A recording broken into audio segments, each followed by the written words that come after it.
되게 위로가 돼요, 그런 게. 내 편이 엄청 막 생각나요. 제 친구들, 막 저를 믿어주는 사람들. 분명히 내가 억울한 사건이 있고, 무혐의 받을 사유가 정말 타당한 사건임에도 불구하고, 그거 받기 전까지 저는 피가 너무 말리기 때문에 누구 한 명이라도 너 믿어, 너 정말 정말 별일 없을 거야 이렇게 말해주는 사람들이 너무 필요하다고 생각하는데 변호사님이 그런 역할을 또 해주셨던 거에 대해서 정말 큰 위로가 되었다. 굉장히 처음부터 엄청 적극적으로 좀 약간 호감을 표시했었어요. 먼저 선물을 챙겨준다든지 썸을 타는 사이 돼버리는 거예요. 지금 퇴근하기 전에 전 갑자기 부르더니 어제 너가 했던 일이 굉장히 불쾌했다. 이번 주까지는 아니고 그게 너무 갑작스러운 해고 통지여서 어디 경찰서 요청과 어디 병입니다 하면서 누구누구 씨가 지금 저를 이렇게 추행으로 고소했다. 그 전화 받고 이제 아니 이미 지금 납득이 안 되는 상황 속에서 있는데 그 전화까지 받아버리니까 진짜 미치는 거예요 사람이. 미쳐버리겠더라고요.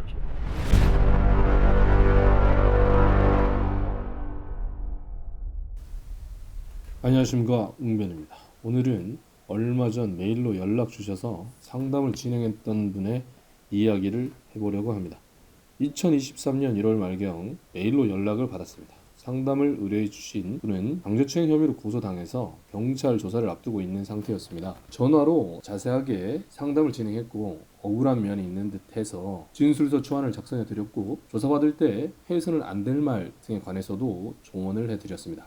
조사가 임박해서는 참고하시라고 조사받기 전 유의사항에 관해 영상도 제작해서 업로드하기도 했었던 것으로 기억이 됩니다. 얼마 전 사건이 잘 해결되었다고 하시면서 연락을 주셨습니다. 결과적으로 경찰 단계에서 불송치 결정을 받았다고 합니다. 최선의 결과라고 하겠습니다. 우선 인터뷰를 담당하고 있는 PD의 인터뷰 내용을 먼저 들어보겠습니다. 소개는 네, 간단하게. 네, 저는 지금 서울특별시 거주하고 있는 20대 청년이고요. 제가 최근에 굉장히 억울하게 보도를 당한 사건이 있었는데 혐의가 강제추행이었어요. 조금 부담스럽지 않은데. 아니요, 제가 하나도 부담스럽지 않고 오히려 제가 먼저 나서서 변호사님께 무고한 사람들한테 도움이 될 수 있다면 제가 변호사님 도움 받은 입장에서 제가 먼저 어떻게 나서서 도울 수 있다면 도우는 게 맞다고 생각해요. 그래서 이제 말씀을 드렸습니다. 사건에 대해서 간단하게 좀 설명을. 작년 10월쯤 입사해서 이제 3개월쯤 근무했었던 매장인데요. 당시 이제 매장에 매니저를 담당했었던 여자 상사분과 제가 이제 직원으로 들어가게 되었는데 사실은 처음부터는 그 상사분께서 그 매니저님께서 저한테 굉장히 처음부터 엄청 적극적으로 좀 약간 호감을 표시했었어요. 뭐 예를 들면 먼저 뭐 선물을 챙겨준다든지 근데 먼저 엄청 호감을 표시하고 되게 좀 잘해주셨고 그러다 보니까 저도 왜 이렇게 잘해주시게 하다가 그러다 보니까 자연스럽게 뭐 장난치면서 손도 잡고 그러다 보니까 되게 막 서로 얼떨결에 이렇게 썸을 타는 사이 돼버리는 거예요. 그러다가 이제 1월 달이었어요. 사건 발생일 그날 저는 별 다를 없이 그 여자분 퇴근하는 거 기다려서 이 집까지 데려다 주고 가려고 했었는데 평소처럼 뭐 스케치빵으로 집 가는 게 집 앞에 데려가지고 갔다가 가는 길을 내내 손잡고 갔었고 그 이전에 이미 저희는 키스를 하였고 그래서 그게 이상할 게 없는 사이였거든요. 당연히 그 뭐 누가 봐도 연인 같은 다정한 관계를 이어갔었으니까 별 다를 거 없이 이렇게 뭐 엘리베이터 앞에서 이제 포옹하고 뽀뽀하고 장난치다가 이렇게 뽀뽀하고 제가 그날 이제 핫팩을 선물해 주려고 했거든요. 그래서 핫팩을 주고 이제 가려고 이제 엘리베이터에서 이제 인사하고 이제 다시 돌아가게 됐는데 그래서 제가 뭐 가는 길에도 핫팩 잘 써라 대해서 뭐 여자들도 고맙다 그렇게 얘기하고 별 문제 없이 하루 보냈는데 다음날 아침까지만 해도 별 이상 없었어요 저는. 근데 이제 오후 시간부터 좀 이상하더라고요.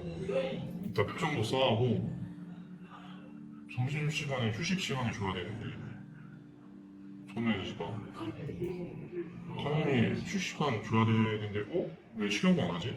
그래서 그 날부터 2, 3일 정도 더 있다가 제가 퇴사를 당했는데 퇴사 전까지 휴식 시간을 일체 안 주시는 거야. 그래서 왜 그러지? 이렇게 그랬었는데 근데 다음날 이제 저한테 저 퇴근하기 전에 전 갑자기 부르더니 어제 너가 했던 일이 굉장히 불쾌했다. 갑자기 그런 얘기를 하는 거야. 자기는 어제 하고 싶지 않아. 그거를 너가 강제로 한 거고 난 너무 그게 불쾌했다. 그러니까 너랑 계약을 이제 안 하겠다. 그러니까 너 이번 주까지는 아니고 나가라. 이렇게 얘기를 하는 거야. 그러니까 이게 나쁘게 안 되니까 일단 뭐 사실 거기서 싸울 수가 없잖아요. 다른 직원분들 이렇게 있는데 제가 거기서 싸우면은 그것도 웃기고 하니까 일단 알겠다고 돌아가는데 이제 카톡으로 계속 얘기를 하더라고요. 그러니까 그때는 이제 그렇게 생각 안 했는데 지금 와서 생각해보니까 이 사람이 의도를 생각하고 그런 각을 잡았구나 계획적으로 그런 생각이 들었던 것 같아요. 한 2, 3일 정도 근무하다가 이제 1월 중순쯤에 그 다음 주부터 다른 사람이랑 했어 대타 하면 되니까 나가라. 근데 저는 이제 아니 그러면 1월달 말까지라도 뭘 하기달라.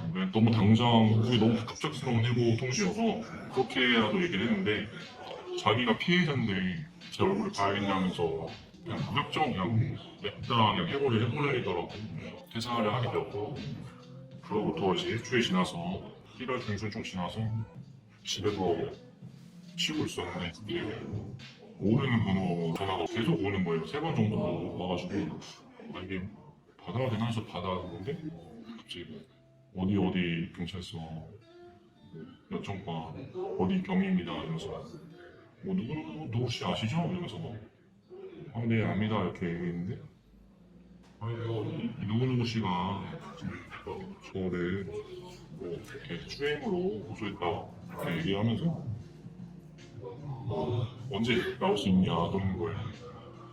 근데 그 전화 받고 이제 아니 이미 지금 납득이 안 되는 상황 속에서 있는데 그 전화까지 받아버리니까 진짜 미치는 거예요. 사람이 미쳐버리겠더라고요. 그래서 와 내가 살면서 이런 걸 당할 거라고 생각도 해본 적도 없는데 그래서 그 전화 받고 아니 일단 저 억울하고 하니까 당장 뭐 내일이라도 나가서 얘기하겠다 처음에 그렇게 얘기했었거든요. 근데 그 경위님이 그 이제 다음날에 자기가 그 저거 일이 있어서 안 되고 보사를 미뤄야겠다고 하셔서 보호사님도 엄청 찾아다니기 시작했죠. 근데 제가 처음에 이제 노트북에다가 글도 올리고 쌤들도 갔다 와고 했는데 다 제가 잘못이 있다고 하는 거예요. 그러니까 잠이 안 오더라고요. 저기 서초 쪽 가보니까 사무장이 상담하는데 말도 안 되는 금액을 부르는 거예요. 막 1,500만 원 부르더라고요. 그거 1,500만 원이면 자기가 기소를 받아주겠다. 근데 저가 아무리 몰라도 말이 안 된다고 생각했고 제가 그거 잘못한 게 아닌데 왜 1,500만 원을 주고 뭐 그런 데도 있었고 다들 막 제가 막 잘못했다 너 이거 월급 갈 것 같다 이런 식으로 얘기를 하시길래 내가 진짜 잘못한 건가? 지금 이제 사건 진행하셨던 변호사님 선임하러 가는 길에 문경을 하게 됐어요. 유튜브로 막 계속 막 추행 막 이런 거 관련해서 찾아보니까 나오더라고요. 이제 변호사님이 이제 무료로 상담을 해주시고 하신다는 말에 사실 이전에 이미 무료 상담을 받아봤는데 결국에는 이제 나 선임해라 그런 말이 들었는데 뭐 무료로 상담을 해주는 척하면서 돈을 받더라고요. 그래서 사실 별 이제 기대는 안 했었지만 이제 그냥 지푸라기 잡는 심정으로 다른 이제 막 변호사님들한테 도움을 요청하는 그런 심정으로 이렇게 했는데 감사하게도 변호사님이 처음에 이제 전화로 30-40분 정도 통화를 이렇게 해주셔서 상담해 주신 거예요. 사실 30-40분 통화가 원래 뭐 다른 데서 하면은 뭐 정말 20만 원 정도 받을 수 있는 가격인데도 불구하고 무료로 처음에 상담해 주시고 진술서를 초안을 보내주겠다. 그래서 제가 그거 수정해서 다시 보내주면 거기에 맞게 수정해서 다시 보내주시겠다라고 해주시더라고요. 제가 그때는 몰랐지만 지금 와서 생각해보니까 그 진술서 뭐 내지는 의견서잖아요. 그 용지가 사실 값어치로 따지면은 100만 원, 150만 원까지도 하는 그런 문서임에도 불구하고 먼저 도와준 것에 너무 감사해서 그럼 기존에 네. 선임한 변호사이 계실 때 네, 그분과 진행하면서 네. 웅 변호사하고도 계속 연락을 취했던 건가요? 사실 선임 되고 나서는 이제 일부러 제 사건에 시간을 속기하면은 이제 민폐라고 생각해서 제가 이제 중간에 무슨 제가 근데 최근에 이제 처음으로 이제 무용에 봐주셨던 분이 계셔서 그분이랑 이제 사건 진행하겠다 좀 죄송하다 이렇게 말씀드렸었거든요. 근데 변호사님께서 이렇게 막 하려고 한 것도 아니고 이제 무료로 하면서 좋은 게 있으면 자기 좋으니까 이렇게 하다 보니까 된 거니까 혹시 미안하지 말라고 말씀을 해주셨어요. 근데 사실 저는 이제 정말 감사했던 게 그때 이제 첫 조사 보고 얼마 안 남았을 때였는데 민간 변호사님이 조언으로 이제 문자 같은 거 주시면서 남겨주셨거든요.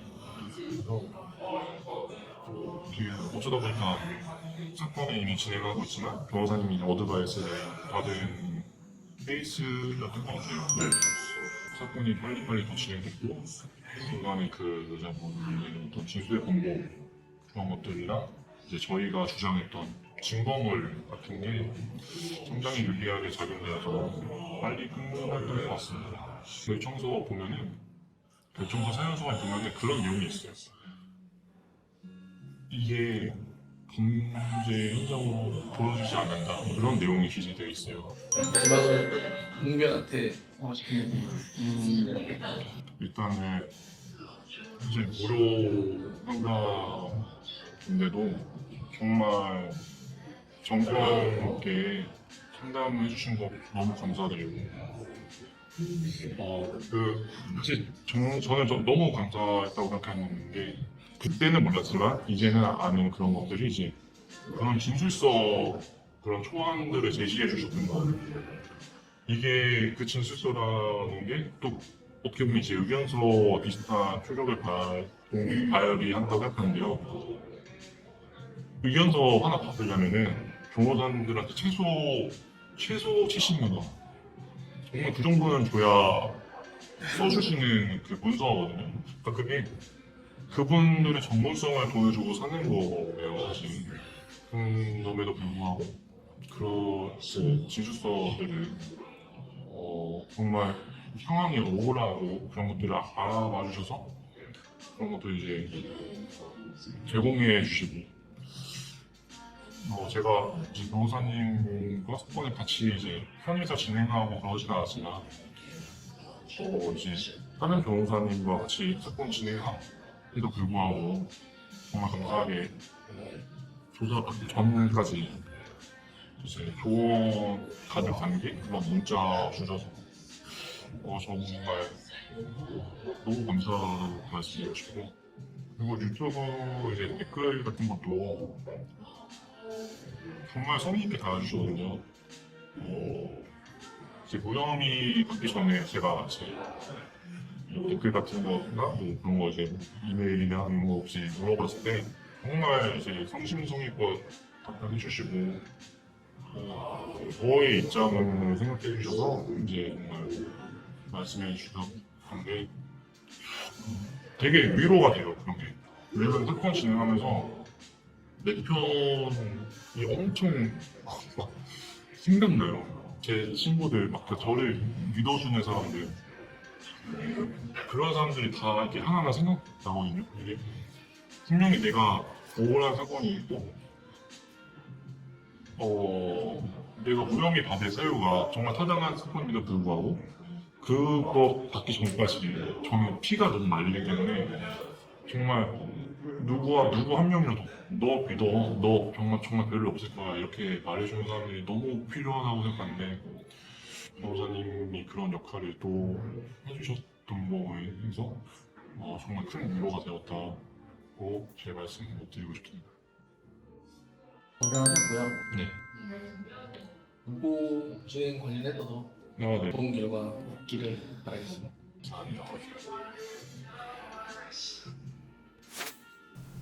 예, 인터뷰 잘 봤습니다. 인터뷰에 참여해주신 감사드리며 불송치 결정 받으신 것 진심으로 축하드립니다. 불송치 결정은 경찰에서 검찰 단계로 사건을 넘기지 않는 것이니 고소당한 사람 입장에서는 검찰의 혐의 없음 결정, 법원의 무죄 판결처럼 최고로 유리한 결정이라고 보시면 되겠습니다. 이 사건을 한 줄로 요약하자면 가해자로 지목된 씨는 피해자와 사귀고 있다고 생각을 해서 키스를 한 것인데 느닷없이 피해자가 그 키스는 강제로 당한 것이라며 강제추행으로 씨를 고소한 것이라고 보시면 되겠습니다. 다른 성 관련 사건들과 마찬가지로 역시 가해자가 피해자의 반항을 억압하는 등 강제로 스킨십을 하였는가가 문제가 되었는데 직접적인 목격자가 없는 상황에서 피해자의 주장만이 증거인 상황이었습니다. 때문에 피해자의 진술의 신빙성이 주된 논점이 되었습니다.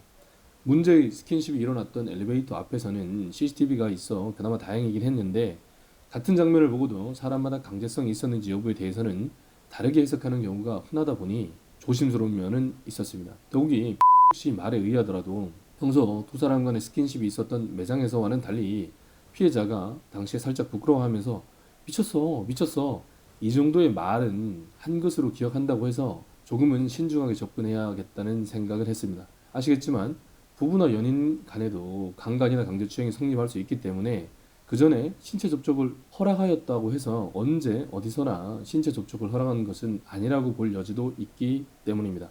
피해자가 고소를 하게 된 동기와 관련해서 설명하다가 사귀었던 사이였거나 적어도 상호 합의하에 스킨십을 가졌음에도 이후에 피해자가 고소를 한 경우에 대개 사귀다가 안 좋게 헤어졌거나 피해자의 남친이나 배우자에게 양다리나 외도가 발각된 상황에서 이를 모면하기 위해 자신은 원하지 않았는데 강제로 당한 것이라고 변명하는 과정에서 흔히들 발생하는 경우가 있음을 말씀드린 기억도 납니다. 좋게 헤어지라는 말이 형용모순이긴 한데 여러분한테도 언제든 일어날 수 있는 일이니 조심하시기 바랍니다.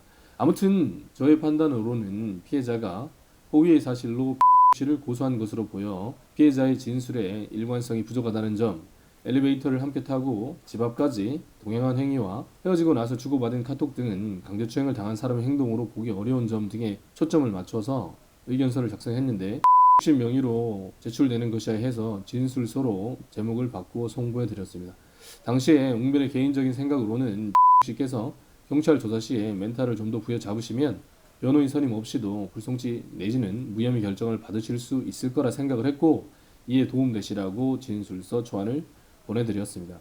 변호사들이 경찰, 검찰, 법원 단계별로 별도의 선임료를 받고 있기 때문에 선임하더라도 경찰의 처분을 보고 난 다음에 변호사 선임 여부를 결정해도 된다는 생각이었습니다.